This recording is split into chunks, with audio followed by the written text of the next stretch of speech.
TC EcoThrill fans. Something happened the other day, and I'd like to talk about it. I was at my brother's game, and there's a snapping turtle inside one of the fences. Most kids just want to look at it, but some were not treating it very kindly, throwing things at it, and one kid kicked it. Eventually, an adult came and carried it off to the woods. So today, I'd like to talk about snapping turtles, which some people only view as a pest. We'll learn about the ways this animal is beneficial to the ecosystem and proper ways to get them off your property if you don't want them there. This is the snapping turtle that was at the ball field. He wasn't bothering anyone and should have been left alone. Snapping turtles are generally docile in water and usually only bite on land when they feel threatened. They cannot pull their heads into their shells, so they use sharp beaks for defense. Their bite is so powerful it can inflict serious lacerations. I thought this one was pretty docile when it wasn't getting messed with. When that one kid kicked him, it looked very angry and turned to him. Let's look how to identify a common snapping turtle.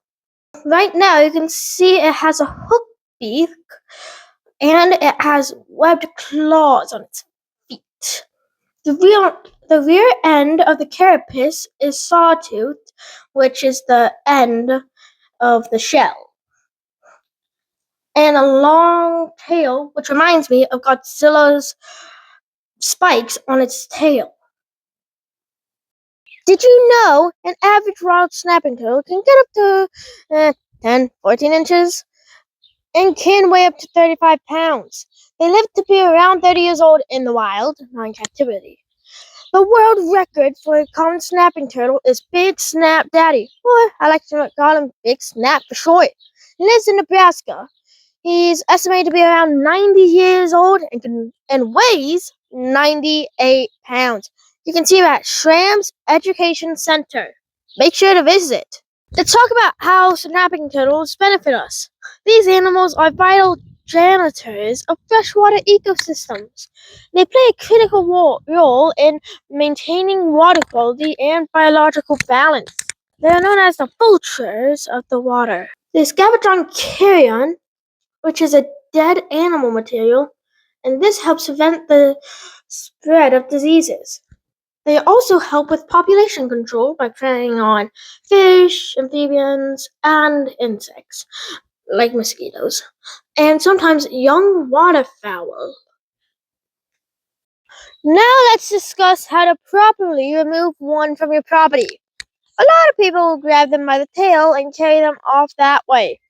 While this may seem safer for the human, because their hand is away from the turtle's mouth, this is not what you want to do.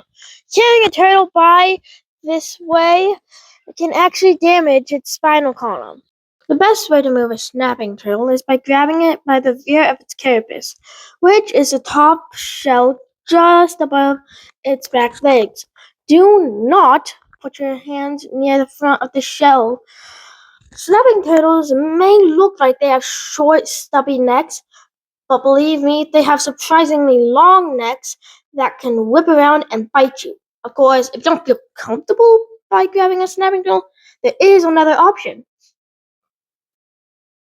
You can simply use the shovel to lift the turtle and place it in a better area. If the turtle is too heavy to lift with the shovel, simply guide it with the shovel to get it to move where you want it. Thank you for watching this video. I hope you learned something new and have found a new respect for an animal some people only view as pests. As always, like, comment, and subscribe for more videos. See ya!